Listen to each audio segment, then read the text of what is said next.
Queridos irmãos, boa tarde.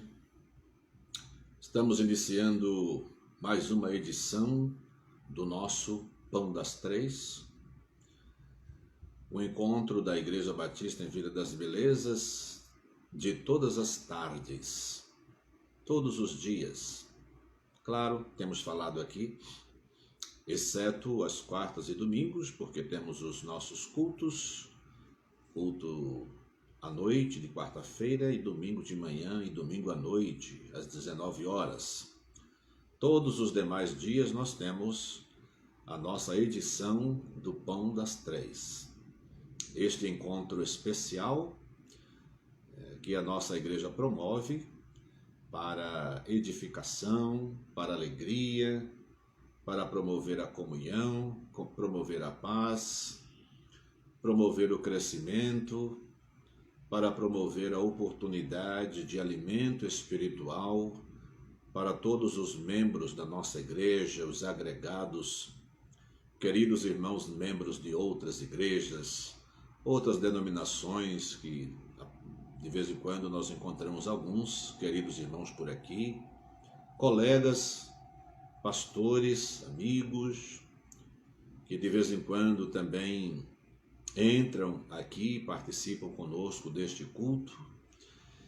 É uma alegria muito grande participar, ter este momento de reflexão na palavra de Deus, um momento de adoração em que nós cantamos. Às vezes, ouvimos apenas, Às vezes trazemos aqui alguns hinos que muita gente não conhece. É o caso de hoje. Eu sei que muita gente não conhece, mas alguns conhecem sim. Nós nos alegramos em Deus, porque a fonte de toda a bênção é Ele. A razão por que nós nos encontramos e desfrutamos deste encontro especial, a razão também é Deus. Ele é a causa, de tudo isso. E é também a finalidade. Nós nos reunimos por causa dele e nos reunimos para o louvor e glória do seu santo nome. Então por isso é o começo e o fim de todas as coisas na pessoa do seu Filho Jesus, que assim se apresentou. Graças a Deus por isso. Muito bem-vindos, segunda-feira, dia 30, esse relógio está atrasado, dia 30 de novembro, olha o ano chegando ao final. Desde março temos tido esses encontros, olha quanto tempo. E eu louvo a Deus pela continuidade desse trabalho, pela disposição, pela fidelidade, pela assiduidade de tantos irmãos que acompanham, participando dos nossos encontros, cantando conosco, dando o seu cordial boa tarde, o seu amém, e algumas outras expressões de alegria, de desejo, de oração, pedido de oração. Faça o seu pedido de oração. Hoje, inclusive, nós não temos aqui muitos assuntos atualizados, nós não temos. Mas se quiser, vá fazendo. A secretária Rosa, Maria Ribeiro de Melo, está aqui acompanhando na medida do possível, que às vezes o pedido chega e não dá mais tempo a gente falar. Mas de qualquer forma, participe conosco, é um prazer muito grande. Queridos irmãos, nós estamos estudando o Apocalipse, como vocês sabem. Quero orar nesse instante, pedindo que Deus abençoe a nossa vida, mas quero citar primeiramente, um versículo, palavras de Jesus Cristo acerca da igreja, uma passagem muito conhecida, que é Mateus capítulo 16, verso 18, naquela passagem bíblica clássica, de um pequeno diálogo entre Jesus e os seus discípulos, mas aqui representado por Pedro. Essa passagem é intitulada A Confissão de Pedro. Pois bem, no verso 18, é aquele texto que todos conhecem, em que Jesus diz: pois também eu te digo que tu és Pedro, e sobre esta pedra edificarei a minha igreja, e as portas do inferno não prevalecerão contra ela. As portas do inferno não prevalecerão contra a igreja que eu edificarei, disse Jesus. Que alegria, que bênção, que segurança. Por isso a Igreja Batista canta: que segurança sou de Jesus, e já desfruto as bênçãos da luz, ou o gozo da luz. Vamos orar nesse momento inicial. Deus bendito, todo-poderoso, nós louvamos o teu nome com alegria, com gratidão, com regozijo, prazer em nossos corações, pela segurança absoluta que temos como filho individual, como igreja, como corpo de Cristo. Como são tão grandes as garantias bíblicas da tua proteção, Senhor, para com os teus filhos, para com a tua igreja. Como a tua palavra declara em letras grandes sobre a segurança, a perseverança da igreja, a indestrutibilidade, a invencibilidade da igreja gloriosa de Cristo Jesus. Aqui estamos nós, parte da tua igreja, mas representando a tua igreja, Senhor. Abençoa-nos individualmente e abençoa-nos também como igreja, igreja de Cristo. E abençoa-nos também como igreja institucional, em que temos voz neste mundo, temos representação legal neste mundo. Abençoa-nos e faça com que as ciladas satânicas não impeçam, nem enfraqueçam, nem limitem a ação da tua igreja, nem o surgimento delas, no sentido de corpo, de igreja organizada, institucional. Que a igreja gloriosa, a igreja invisível, militante, a igreja aquela formada pelos verdadeiros crentes de todos os tempos e de todos os lugares, e também a igreja institucional, a igreja que tem nome, que tem um local de adoração. Nós pedimos que a tua bênção, Senhor, seja abundantemente derramada sobre a tua igreja,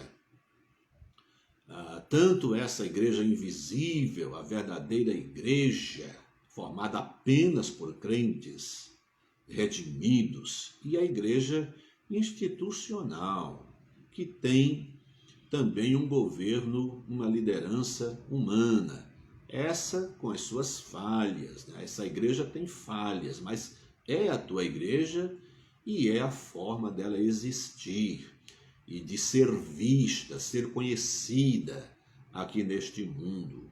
Sobre ela peço também a tua bênção, torna-a invencível também, Senhor. Pedimos a tua bênção para esse momento, para esse tempo que estaremos juntos. Toma-nos em tuas mãos, fala, Senhor, aos nossos corações, em nome de Jesus. Amém. Muito bem, queridos irmãos, o nosso texto é Apocalipse capítulo 12, que tem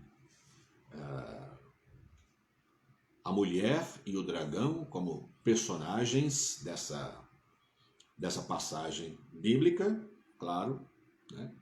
São símbolos aqui, são representações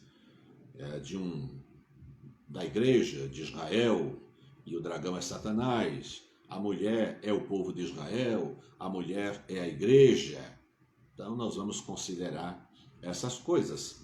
Mas aí eu lembrei de um hino. Esse hino é um hino da harpa cristã, né, que fala sobre os sofrimentos do homem, mas a vitória do homem, a bênção de Deus. E quero convidar você, se souber, né? Muitos crentes antigos, porque esses hinos, muitos crentes antigos conhecem, porque esses hinos eram cantados como solos, né? Nas igrejas, hinos avulsos. Então você é convidado a cantar também. Hoje a gente está com mais luzes ligadas aqui, e, portanto o reflexo aqui nos meus olhos é inevitável, porque hoje está um pouco escuro, né? Está chovendo aqui em São Paulo. Tive que acender as luzes, ainda agora trovejou, ainda estamos aqui um pouquinho com medo, faltou um pouquinho, bem rapidinho faltou energia elétrica, mas vamos ver até onde a gente pode ir, se Deus quiser.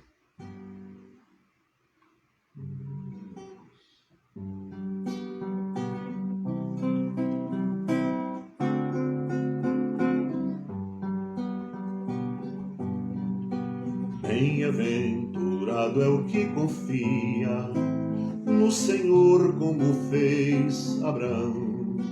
Ele creu ainda que não via, e assim a fé não foi em vão.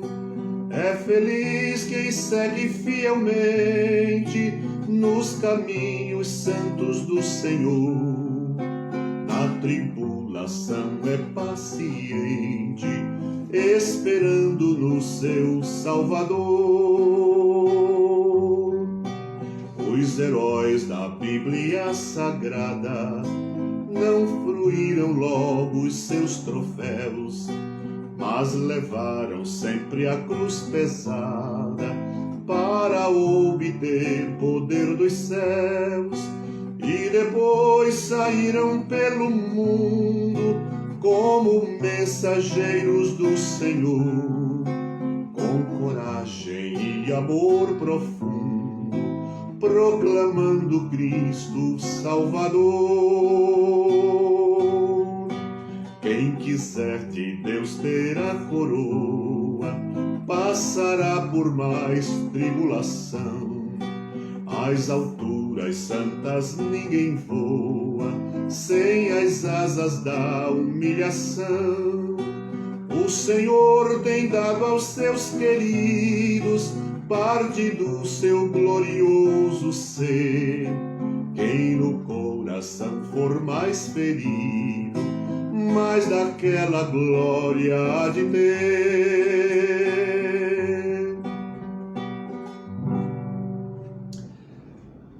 Este hino tem apenas 5 estrofes. Como o nosso tempo não é lá, essas coisas, né? Vamos deixar as 2 últimas estrofes para cantarmos no final. Tá bom? Combinado assim? Então nós vamos abrir a nossa Bíblia em Apocalipse, capítulo 12.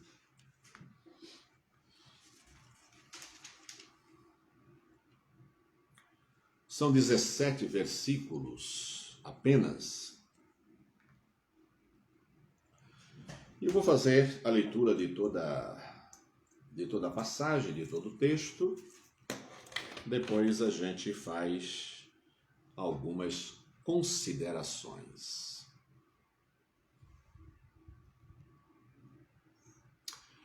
Algumas pessoas estão dando boa tarde aí, boa tarde, pastor Israel, boa tarde a todo mundo, viu? Boa tarde a todos, são várias pessoas, e eu estou vendo aqui as expressões carinhosas, respeitosas, né? de amizade e tudo mais. Muito bom ter vocês conosco nesta hora. São ovelhas, são ex-ovelhas, são pessoas queridas, graças a Deus por isso. Apocalipse capítulo 12, nós lemos assim: E viu-se um grande sinal no céu, uma mulher vestida do sol, tendo a lua debaixo dos pés, e uma coroa de 12 estrelas sobre a cabeça, e estava grávida e com dores de parto, e gritava com ânsias de dar à luz. E viu-se outro sinal no céu, E eis que era um grande dragão vermelho, que tinha 7 cabeças e 10 chifres, e sobre as cabeças 7 diademas. E a sua cauda levou após si a terça parte das estrelas do céu, e lançou-as sobre a terra. E o dragão parou diante da mulher que havia de dar à luz, para que, dando ela à luz, lhe tragasse o filho. E deu à luz um filho, um varão, que há de reger todas as nações com vara de ferro. E o seu filho foi arrebatado para Deus e para o seu trono. E a mulher fugiu para o deserto, onde já tinha lugar preparado por Deus para que ali fosse alimentada durante 1260 dias. E houve batalha no céu. Miguel e os seus anjos batalhavam contra o dragão, e batalhavam o dragão e os seus anjos, mas não prevaleceram, nem mais o seu lugar se achou dos céus, e foi precipitado o grande dragão, a antiga serpente chamada Diabo e Satanás, que engana todo o mundo. Ele foi precipitado na terra, e os seus anjos foram lançados com ele. E ouvi uma grande voz no céu que dizia: agora chegada está a salvação, e a força, e o reino do nosso Deus, e o poder do seu Cristo, porque já o acusador de nossos irmãos é derribado, o qual diante do nosso Deus os acusava de dia e de noite. Eles o venceram pelo sangue do Cordeiro e pela palavra do seu testemunho, e não amaram a sua vida até a morte. Aqui, como em alguns salmos, poderia aparecer aquela palavra selá. Você tem que prestar atenção no versículo 11. E eles o venceram pelo sangue do Cordeiro e pela palavra do seu testemunho, e não amaram a vida até a morte. A derrota de Satanás não é só no céu, não. Não é só Miguel e os anjos. Os remidos o venceram também. A gente vai falar sobre isso. Pelo que alegrai-vos, ó céus, e vós que neles habitais. Ai dos que habitam na terra e no mar, porque o diabo desceu a vós e tem grande ira, sabendo que já tem pouco tempo. E quando o dragão viu que fora lançado na terra, perseguiu a mulher que dera à luz o varão. E foram dadas à mulher 2 asas de grande águia para que voasse para o deserto, ao seu lugar, onde é sustentada por um tempo, e tempos, e metade de um tempo, fora da vista da serpente. E a serpente lançou da sua boca, atrás da mulher, água como um rio, para que pela corrente a fizesse arrebatar. E a terra ajudou a mulher, e a terra abriu a boca e tragou o rio que o dragão lançara da sua boca. E o dragão irou-se contra a mulher, e foi fazer guerra ao resto da sua semente, os que guardam os mandamentos de Deus e têm o testemunho de Jesus Cristo. Amém. Por essa razão,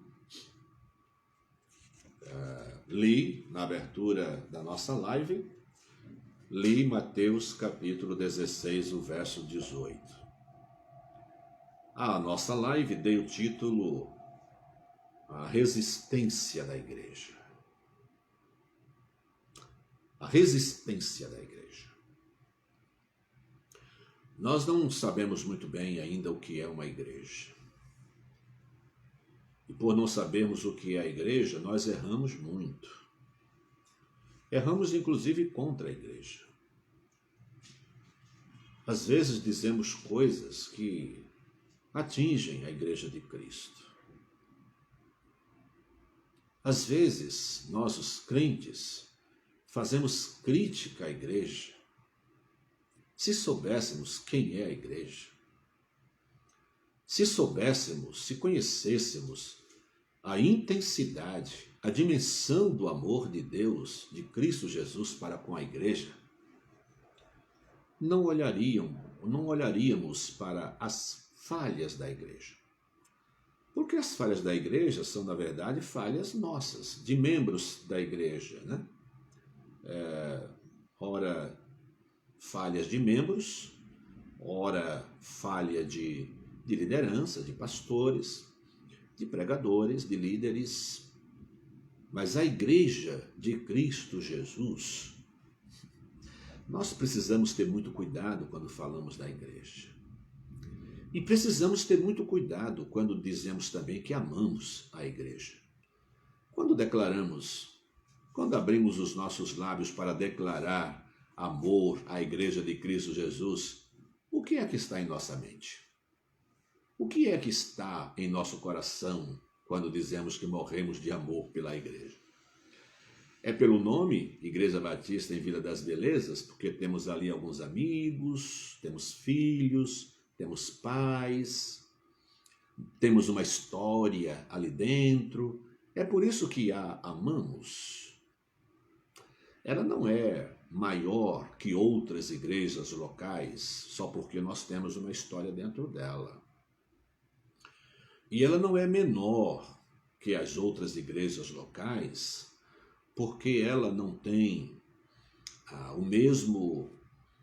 os mesmos recursos materiais, porque ela não tem os mesmos recursos humanos, né? Em algumas igrejas nós temos lideranças excelentes, pessoas com capacidade extraordinária, e em outras igrejas, às vezes menores ou maiores, né? A questão de dom independe disso, temos poucos recursos humanos.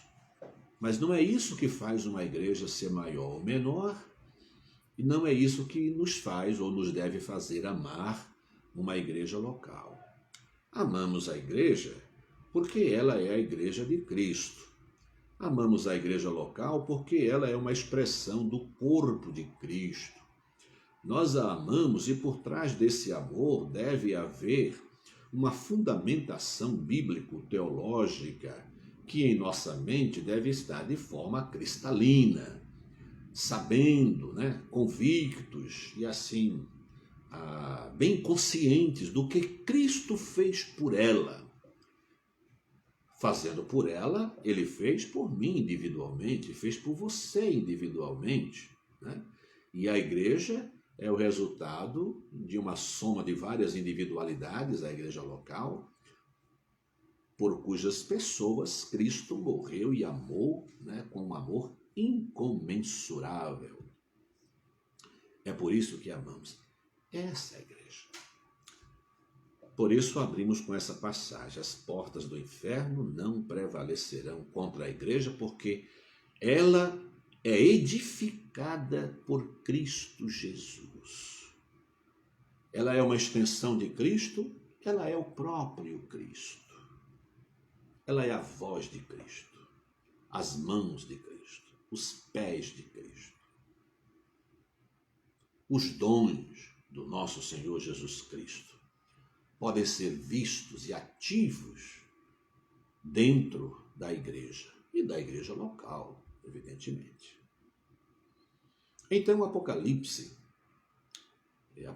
é um livro extraordinário, né? Que ele trata dessa questão da vida, da existência, das lutas, das perseguições, as batalhas, as forças tenebrosas que a igreja enfrenta essas forças oriundas do próprio Satanás, que procura destruir tudo aquilo que é e que glorifica a Deus, que é da glória de Deus e que glorifica a Deus.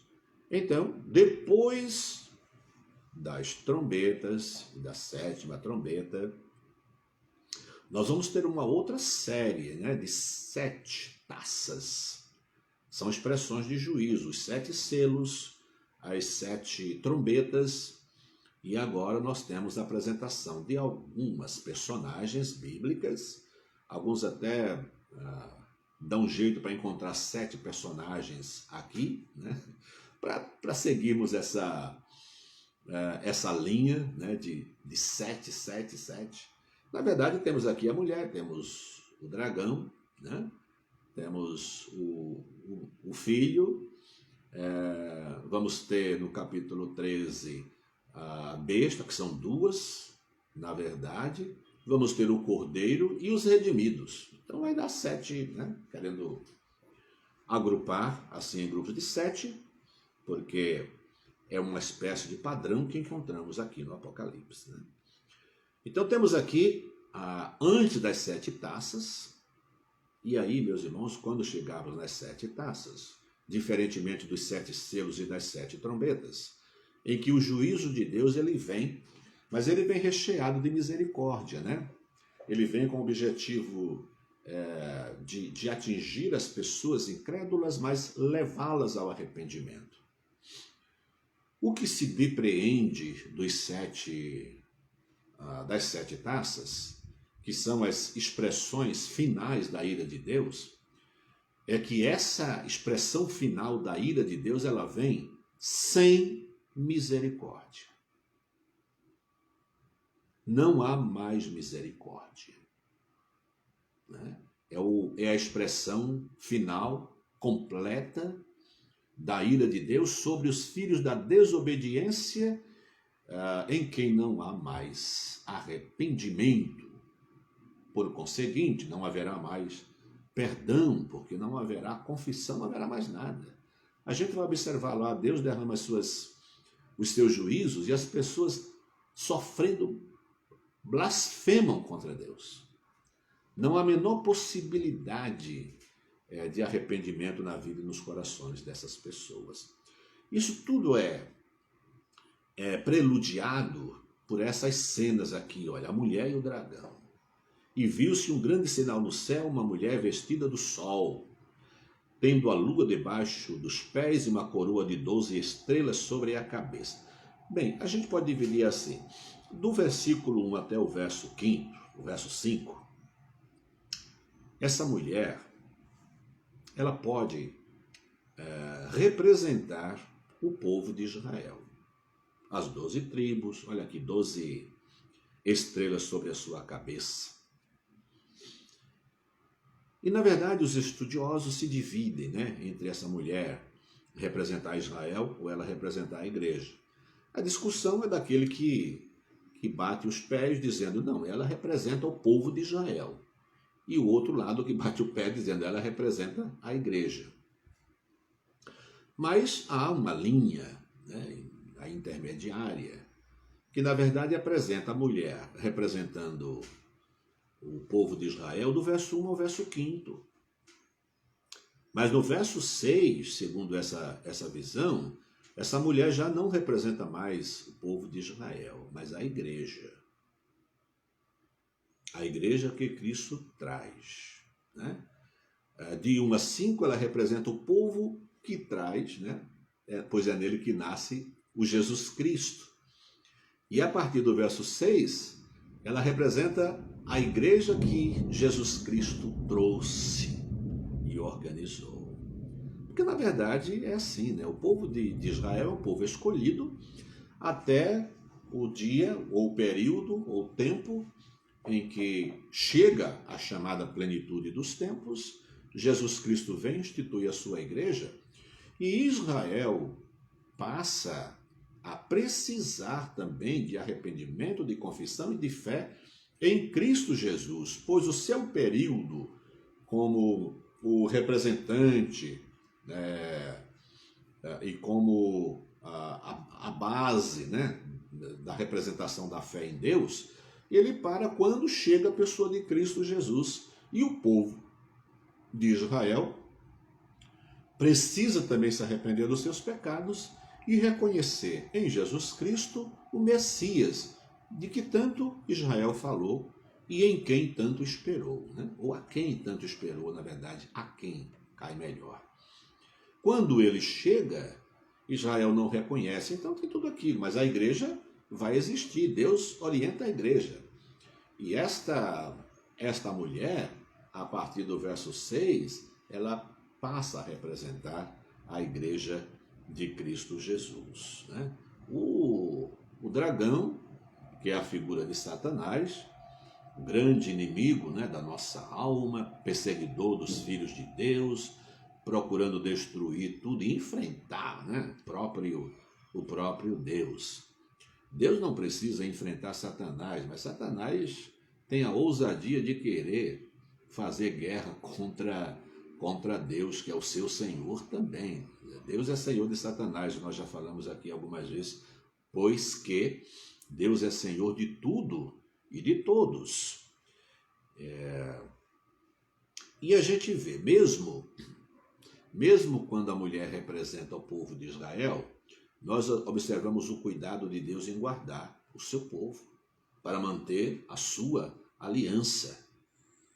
Ele disse que Cristo vem da família, da genealogia, da raiz de Davi.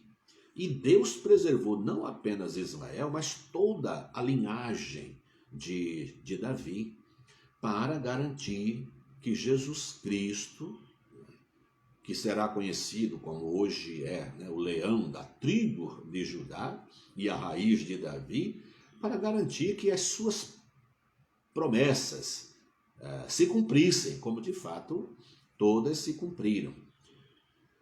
Mas vocês devem se lembrar, vocês devem ter lido, né, muitos de vocês, ou todos, não sei, devem ter lido a história dos reis. Você lê 1 e 2 Samuel, você lê 1 e 2 Reis, e você tem a história dos reis.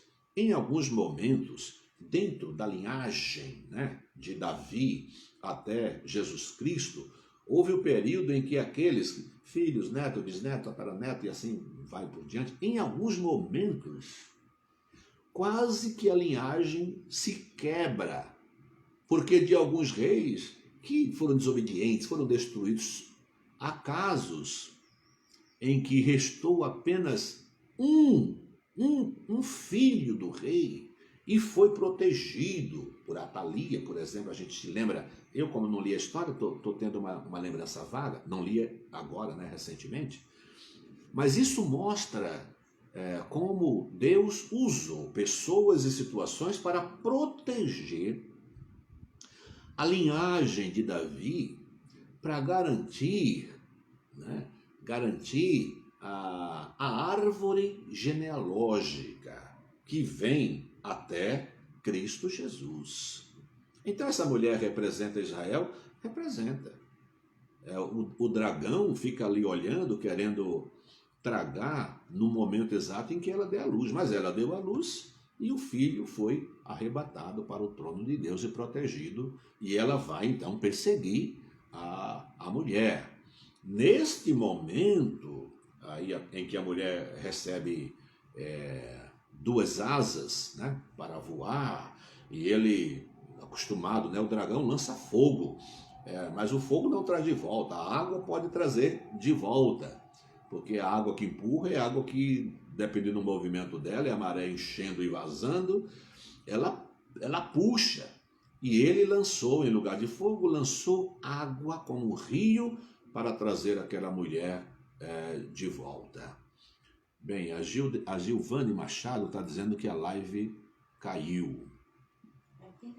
Aqui está tudo bem, não sei como vocês aí, os demais irmãos, se tiver tudo ok, deu ok. Aqui para mim está tudo bem aqui, mas eu estou vendo a Gilvane Machado dizendo que a live caiu, né?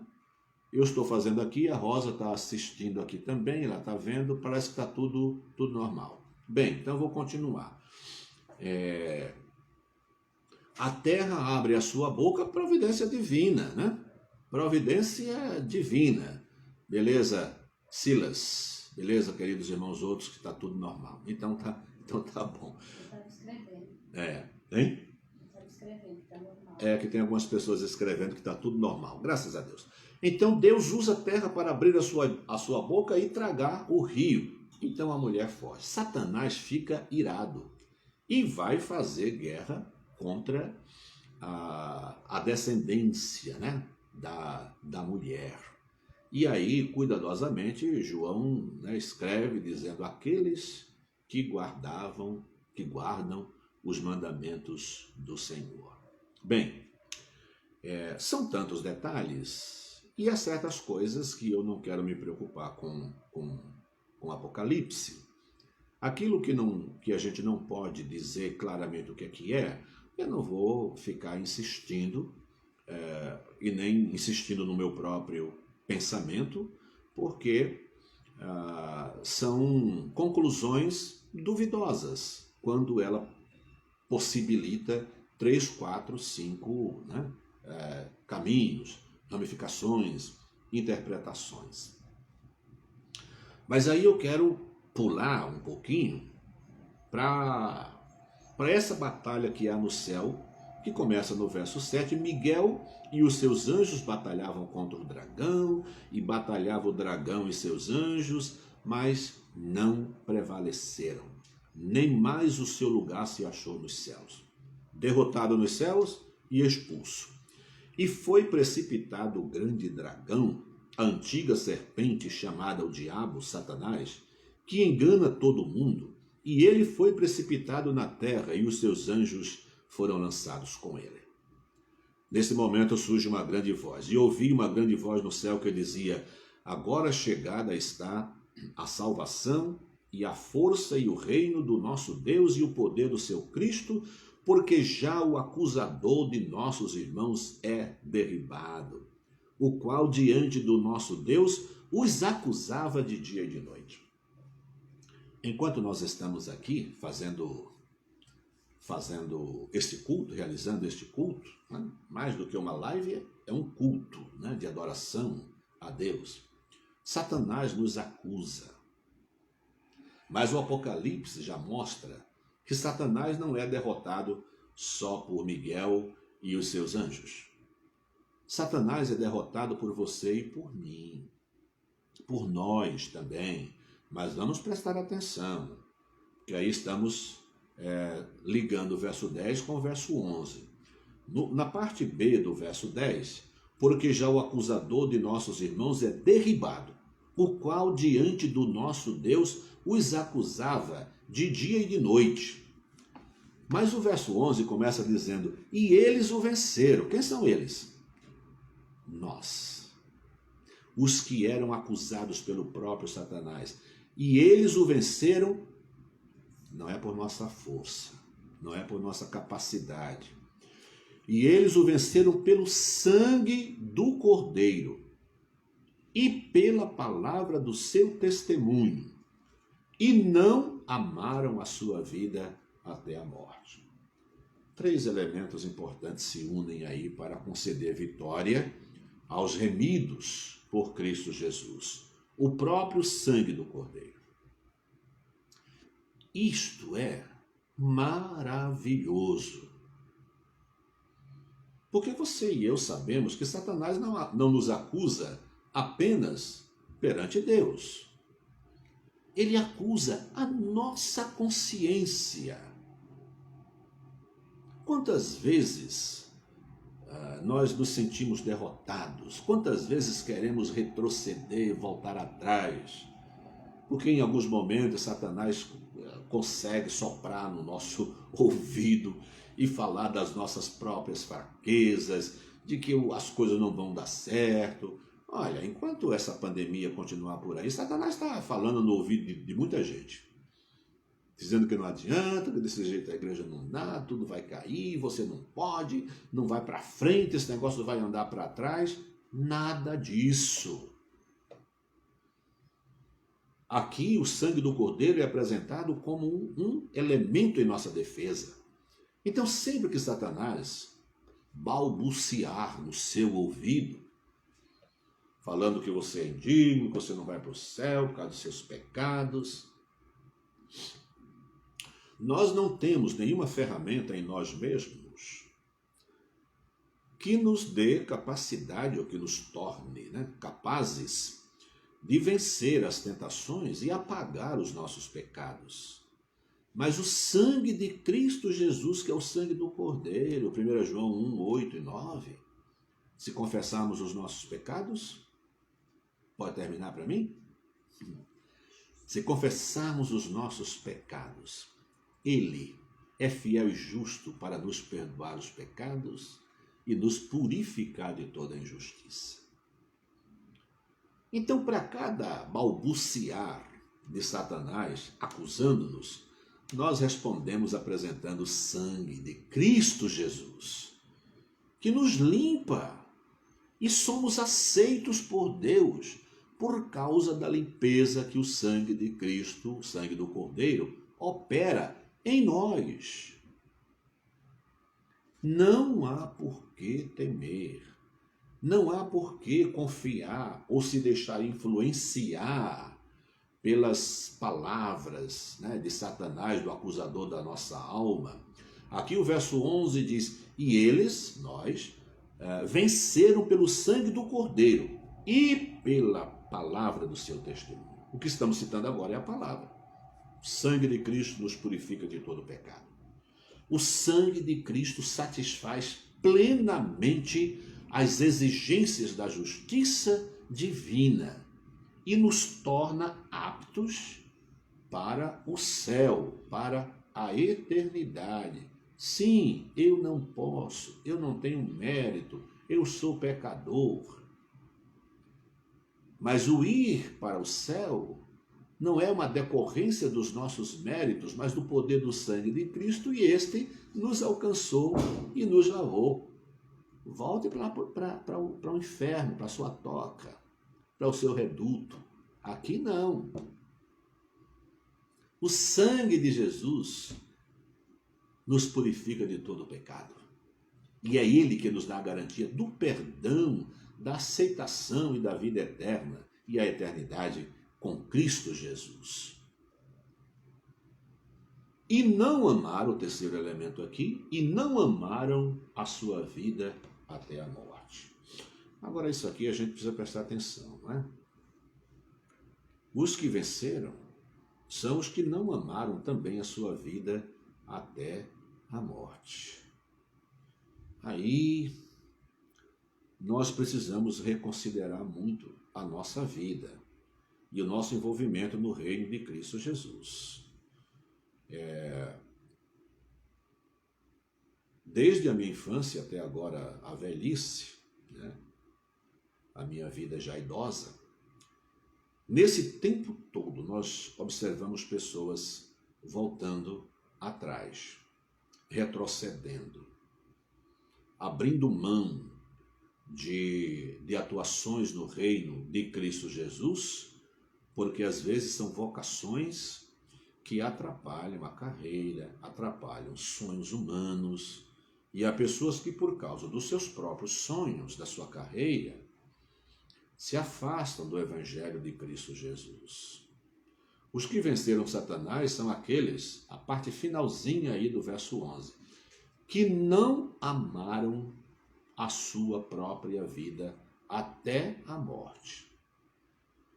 Mais do que uma carreira, mais do que uma profissão, mais do que os lucros que este mundo pode dar, que a vaidade pode dar, que a beleza pode dar, que a capacidade humana pode dar.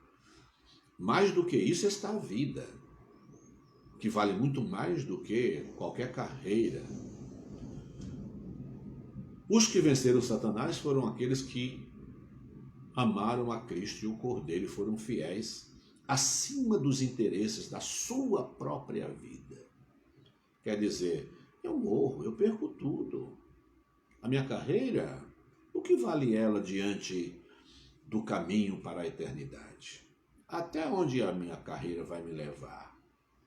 vai chegar um tempo em que a minha vida profissional vai cessar, eu não terei mais competência para a minha própria carreira, tudo aquilo que eu fiz, tão bem feito, muitas coisas. A vida humana é assim, chega um tempo em que você se torna imprestável para aquilo.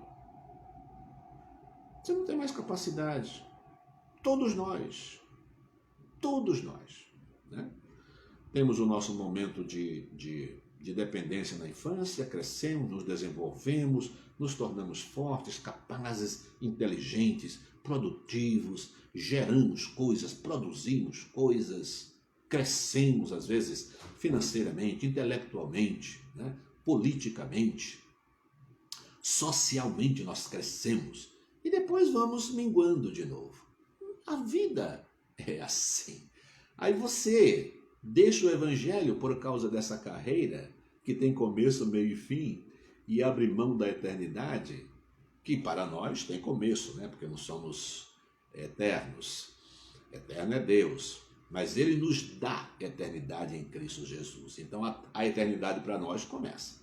Aí o sujeito deixa o caminho da eternidade com Cristo por causa da sua carreira que tem fim. Abre mão, deixa para trás a eternidade, né? Redundantemente falando, infinita. Vale a pena? Não. Então somos vitoriosos em Cristo Jesus, no seu sangue, na fidelidade ao seu reino. Muito bem, meus queridos irmãos, o nosso tempo está finalizando. Mas no verso 13, só lembrando, quando ele viu que fora lançado na terra, perseguiu a mulher que dera luz. Foram dadas à mulher 2 asas de grande águia para que voasse ao deserto. Já falamos sobre isso. E o dragão ficou muito irado no verso 17, porque a mulher escapou. E o dragão irou-se contra a mulher e foi fazer guerra ao resto da sua semente, os que guardam os mandamentos de Deus e têm o testemunho de Jesus Cristo. O livro de Apocalipse é um livro que nos mostra as inúmeras vezes em que Deus nos guarda, nos protege, cria espaços de fuga para a gente e Satanás não nos alcança. A igreja é resistente. A igreja resiste os vendavais desta vida.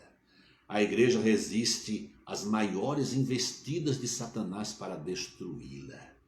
Às vezes ele faz ciranda lá dentro, né? Pega um crente aí meia boca, um crente que gosta de calúnia, gosta de fofoca, né? Gosta de intrigas, gosta de críticas.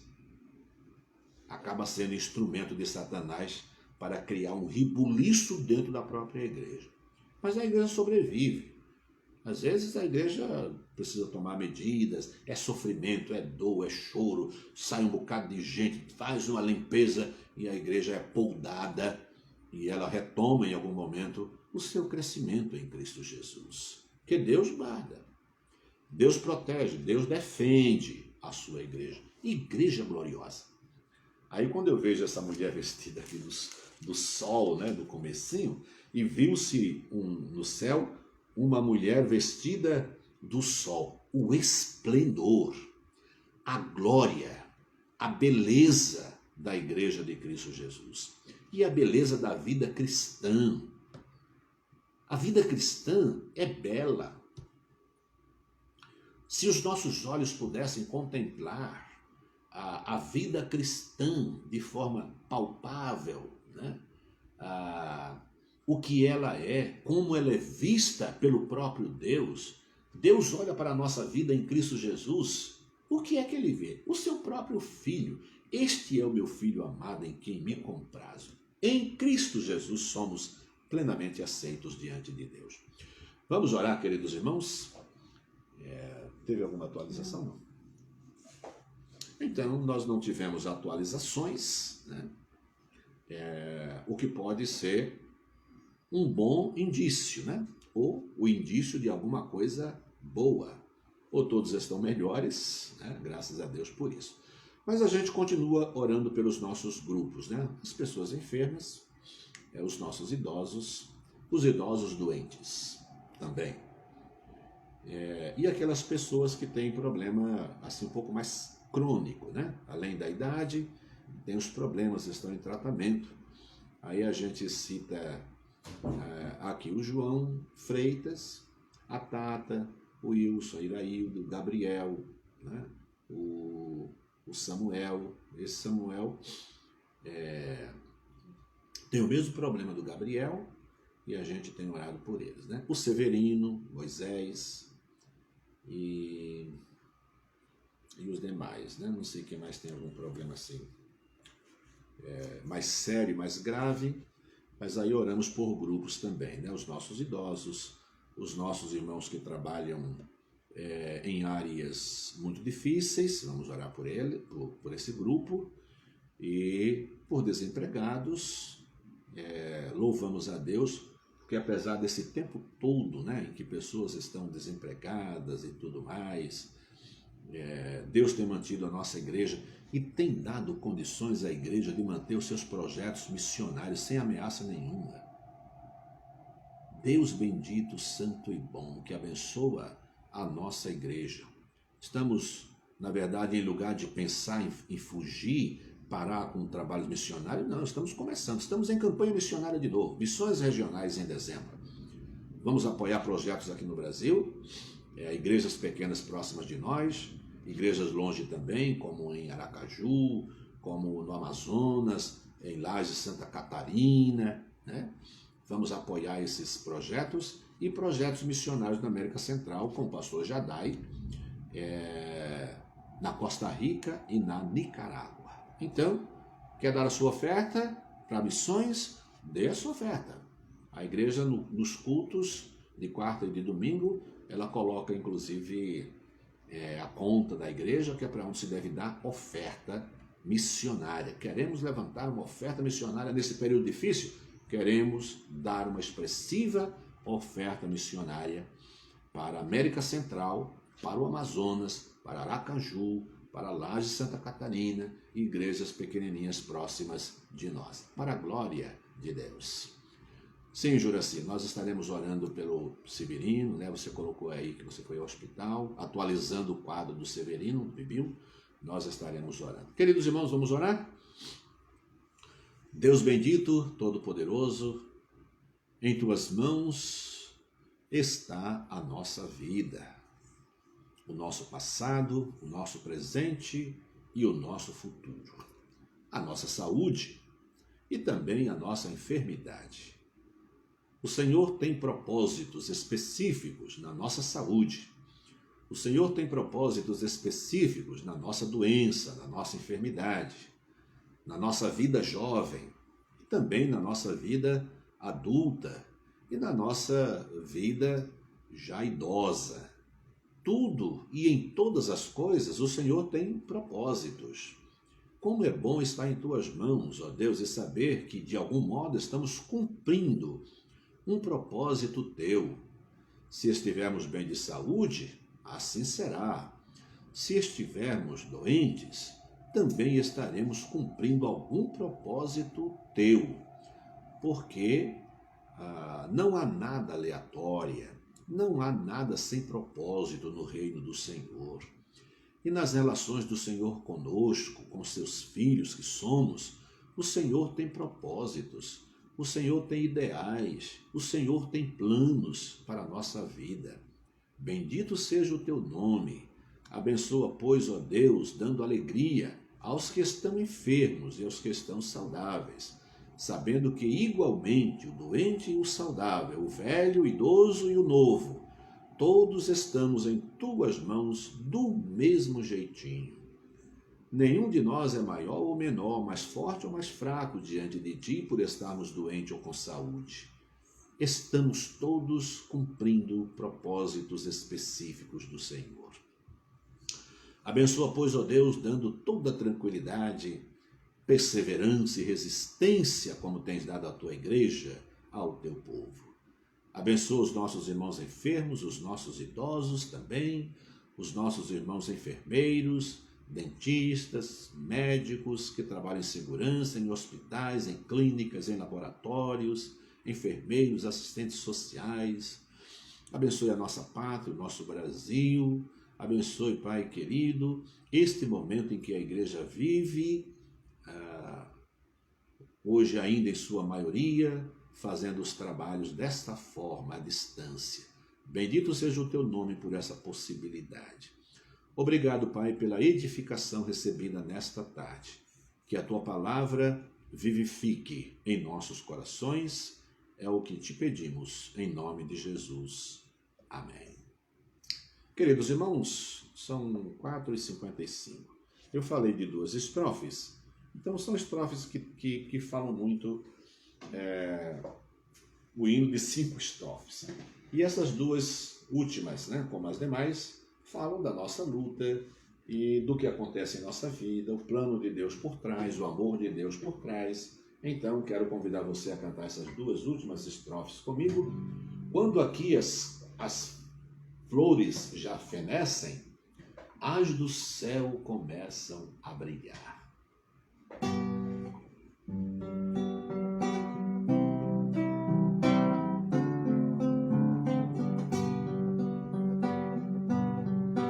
Quando aqui as flores já fenecem, as do céu começam a brilhar.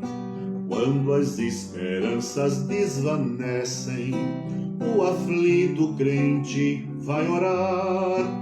Os mais belos hinos e poesias foram escritos em tribulação, e do céu as lindas melodias se ouviram na escuridão. Sim, confia tu inteiramente na imensa graça do Senhor. Seja de ti longe o desalento e confia no seu santo amor. Aleluia, seja a divisa do herói todo vencedor. E do céu mais forte vem a brisa que te leva ao seio do Senhor.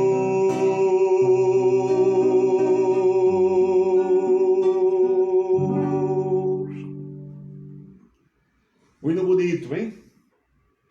Hino dos nossos irmãos, Igreja Coirmã, Assembleia de Deus, o hino da harpa cristã. Queridos irmãos, Deus abençoe a sua vida, tenham todos uma boa tarde, uma boa noite. Amanhã estaremos aqui outra vez. Amanhã, terça-feira, pastor Júnior Martins estará conosco, trazendo mais uma porção, mais uma fornalha de pão do bom, com conteúdo, com nutrientes para a nossa alma, para o nosso espírito, para a nossa fé.